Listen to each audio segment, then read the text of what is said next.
से ना रुके हम, मर्जी से चले हम, बादल सा गरजे हम, सावन सा बरसे हम, सूरज सा चमके हम, स्कूल चले हम, स्कूल चले हम। Good morning students, welcome in NSK of IT classes. आज हम एक्सेल का सेशन नंबर 6 करने जा रहे हैं। जो हमारा एक्सेल का सेशन 6 है, that is using the if conditions. कि इफ़ कंडीशंस के बारे में है कि इफ़ का मीनिंग क्या होता है पहले देखिए। तो इफ़ बेसिकली अगर हम कोई टेंस बनाते हैं तो इफ़ बेसिकली दो टेंसेस को आपस में कंबाइंड करने का काम करता है। मीन्स इफ़ के साथ हमेशा आपने देखा होगा कि देन का यूज़ होता है। कि तो ऐसे सेम थिंग जब आप यहाँ पे यूज़ करते हो तो इट मीन्स इफ़ कंडीशन में जब भी यूज़ करेंगे तो पहले कंडीशन असाइन करते हैं। कंडीशंस क्या हो सकती हैं, ट्रू भी हो सकती हैं, और कंडीशन क्या हो सकती हैं, फॉल्स भी हो सकती हैं। तो जब भी कंडीशन असाइन करेंगे तो कंडीशंस के लिए कुछ ऑपरेटर आते हैं, जैसे greater than, less than, greater than equal to, less than equal to, या just only equal to symbol. तो ये जितने भी ऑपरेटर यूज़ होते हैं, ये all these are called conditional operator. अब इफ़ को अगर हम समझे तो इफ़ में क्या यूज़ होती है, first one assign the condition, की कंडीशन असाइन करेंगे, कोमा, कोमा के बाद जो अगला पार्ट आता है that is the true part. True का मीनिंग अगर कंडीशन ट्रू है तो क्या आउटपुट आना चाहिए, उसके अकॉर्डिंगली यूज़ किया जा सकता है। और अगर कंडीशन ट्रू नहीं है, इट मीन्स कंडीशन क्या हो गई, फॉल्स हो गई, तो फॉल्स में हम क्या आउटपुट शो करना चाहते हैं वो चीज़ें यूज़ कर सकते हैं। नाउ पॉइंट आता है कि इफ़ कंडीशन को कहाँ यूज़ किया जा सकता है। जब भी हम इफ़ कंडीशन यूज़ करते हैं, जैसे मान लीजिए कोई भी एक सैलरी शीट अगर हमें तैयार करनी है, तो जब भी सैलरी शीट बनाते हैं देन यूजिंग द इफ़ कहाँ लगाओगे। मान लीजिए एक कंडीशन आ गई कि अगर salary greater than equal to 25,000 है, कि अगर 25,000 से ज़्यादा सैलरी है, तो मान लीजिए हमें कुछ अलाउंसेस निकालने हैं, जैसे कि HRA हो गया, DA है, PF है।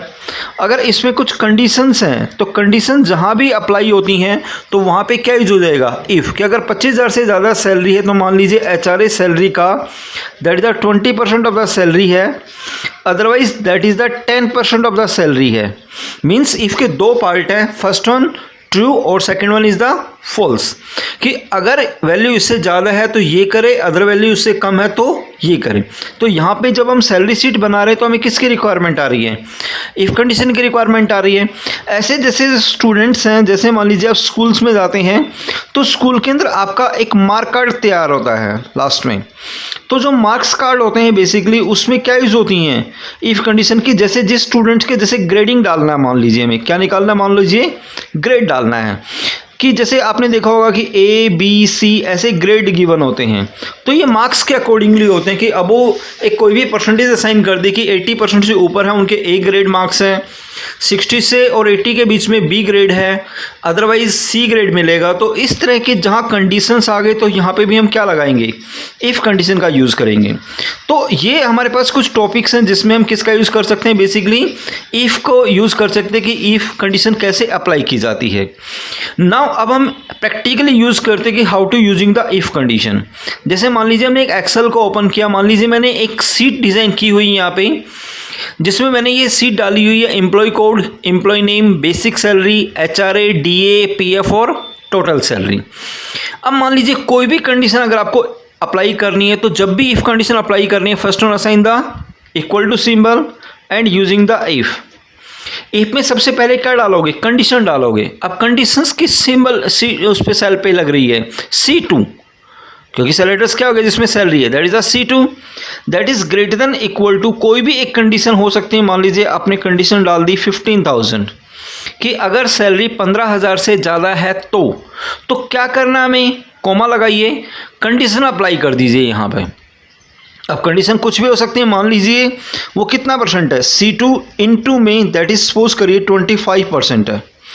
कि अगर सैलरी 15,000 से ज़्यादा है तो कितना परसेंट हो गया, that is the 25%, comma. Otherwise comma का मीनिंग क्या होता है कि अगर 15,000 से ज़्यादा नहीं है तो मान लीजिए हमने यहाँ पे डाल दिया C2 का that is the 15% of the salary and close the bracket. तो ऑटोमेटिकली ये उस कंडीशंस के अकॉर्डिंगली आपको कैलकुलेट करके देगा। देन अब मान लीजिए DA पे आपको कंडीशन लगानी है। जैसे मान लो वही एक कंडीशन हो गई कि अगर 20,000 से ज़्यादा सैलरी है तो DA जो है वो सैलरी का सपोज करिए 120% है, अदरवाइज दैट इज़ अ 110%। तो कैसे निकालोगे, इक्वल टू, फिर कैसे लगाएंगे यहाँ पे कंडीशन, इफ बेसिक सैलरी किस में डाल दी आपने, C2 में, that is greater than equal to, मान लीजिए कितना परसेंट हो गया कि 20,000 या 20,000 से ज़्यादा है, तो कोमा करिए यहाँ पे। देन अगेन जितना परसेंट निकालना है C2 इनटू में, जैसे 120% है तो 120% डाल दीजिए, अदरवाइज C2 इनटू में 110% हो गया। Okay, and close the bracket.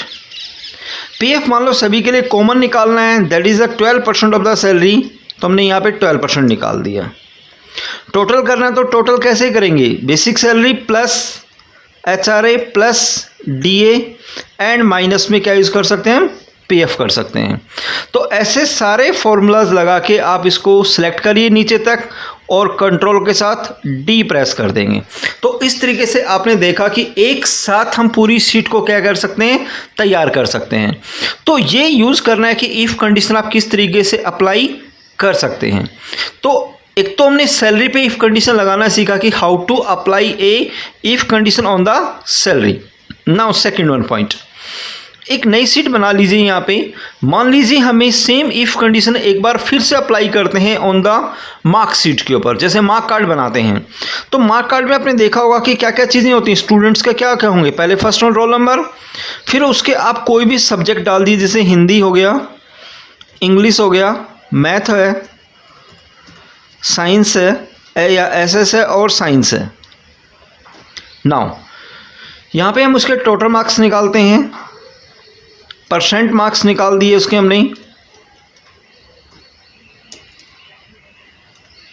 And then assign the grade, ऐसे कंडीशन हो गई।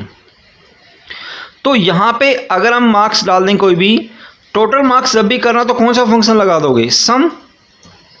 कहाँ से कहाँ तक सम है, B2 is a starting cell है, B2 से लेके F2 तक सम हो जाएगा, that is total marks.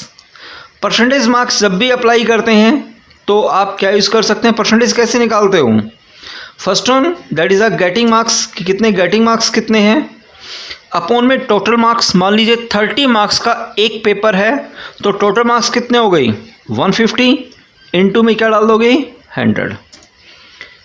Then grading निकालते हैं, मान लीजिए कि किसी भी स्टूडेंट्स के 80% से ऊपर नंबर हैं, that is the A grade है, तो कैसे निकालोगे, इक्वल टू इफ, अगर परसेंटेज मार्क्स किस में हो गए H2 में, that is greater than equal to 80, कि अगर 80 या 80 से ऊपर मार्क्स हैं तो क्या निकालना था हमें इसका। अब एक चीज़ ध्यान रखनी कि अगर हमें परसेंटेज नहीं निकालनी, कोई मैसेज असाइन करना है तो मैसेज हमेशा डबल कोट्स में असाइन होगा। जैसे हमने कौन सा ग्रेड डाल दिया, मान लो उसको ए ग्रेड डाल दिया, कि अगर 80 से ऊपर मार्क्स आएंगे तो उसको कौन सा ग्रेड मिलेगा, ए।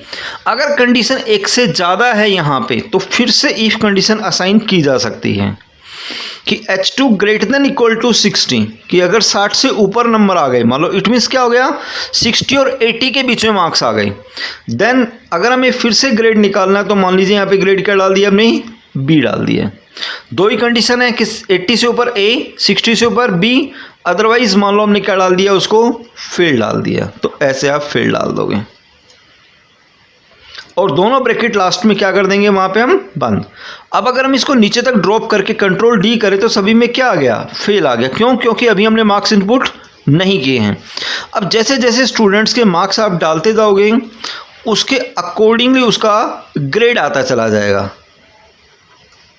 जैसे ये देखिए अब कौन सा ग्रेड आ गया, अगर 68% है तो बी, अगर उसके मार्क्स हमने और डाल दिए यहाँ पे जैसे 29 और डाल दिए तो उसका ग्रेड 88% मार्क्स है, तो ग्रेड कौन सा आ गया, ऑटोमेटिकली ए ग्रेड आ गया। तो इस तरीके से हम इसमें इफ़ कंडीशन लगा सकते हैं। ये देखिए कि अगर इफ़ कंडीशन जब भी हमें लगानी हो तो एक बार किसी भी फॉर्मूला को चेंज करने के लिए क्या प्रेस करोगे, F2 प्रेस करके हम फॉर्मूला देख सकते हैं कि अगर H2 greater than equal to this one है तो यह आना चाहिए, 60 से अबो है तो यह आना चाहिए, अदरवाइज यह आना चाहिए। तो okay students, that is our session number 6 जिसमें हमने क्या यूज़ करना सीखा है, इफ़ कंडीशन को यूज़ करना सीखा है।